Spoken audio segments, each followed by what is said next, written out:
Alright people, Big Ed here.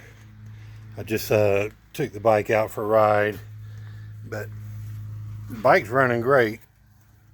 I still have to do some more work because the light that I thought was neutral, it's on all the time. So undoubtedly, even when I have it in gear, like I can turn it on right now, and I put it in first gear, it stays on, so that can't be the neutral light.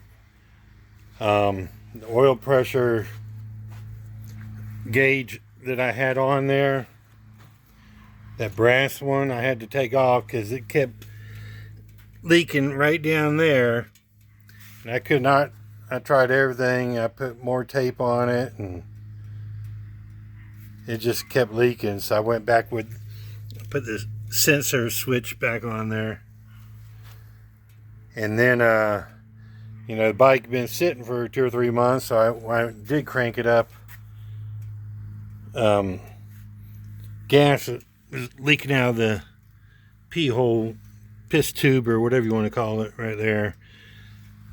So I pulled the float bowl off, and because usually that means that sticking a float bowl or something's got in there, or you got it set too high. It didn't do it before, so. But anyways, I took it off and I flipped the float bowl up and down and worked it around, and then I put it back on, and then the whole bottom was leaking real bad. I mean, gas was coming from everywhere, so I had to pull it back off again. And I think the gasket for the float bowl wasn't on there right, so all the gas was leaking everywhere. So I put it on a second time, and so far no leaks. I just took it for a ride, and it's not leaking out of the thing, it's not leaking out of the carburetor, so I'm good on that. So I still gotta figure out how to keep that oil pressure gauge from leaking. I got it up here. I didn't feel like messing with it today because I wanted to ride the bike, and now the weather's starting to look kind of crappy. But this was the gauge that I had on there. It wasn't leaking up near the gauge, it was leaking down here at the bottom. That nut right there was leaking. So I pulled it out and I tried new tape on it and everything, and some bitch just wasn't right. I swear, it seems like there's always something going on.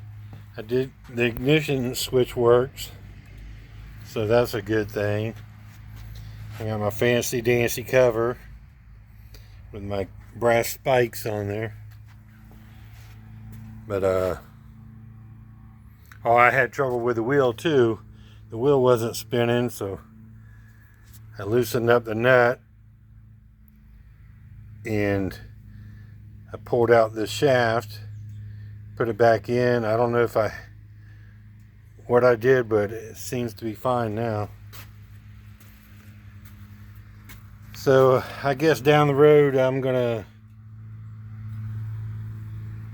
ooh, that's hot. I'm gonna try to put that pressure gauge back in.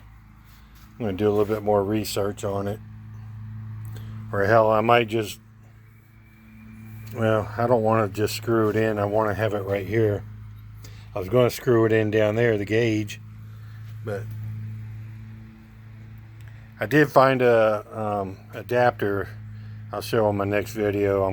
I might try to use that adapter, but I'll have to raise this up higher, put a bend in it, and do like a Z.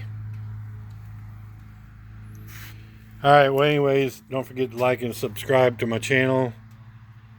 Peace out. And one more thing I forgot to say.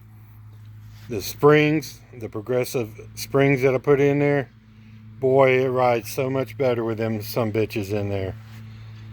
Them stock ones I had, they kept bottoming out and everything. It's $99 for the progressive springs, and worth every penny. Now I know Legend makes some springs, but you gotta pay $900 for them. I don't need to have that smooth of a ride, but this is 100% better right now the way it is. Anyways, don't forget to like and subscribe. Peace out.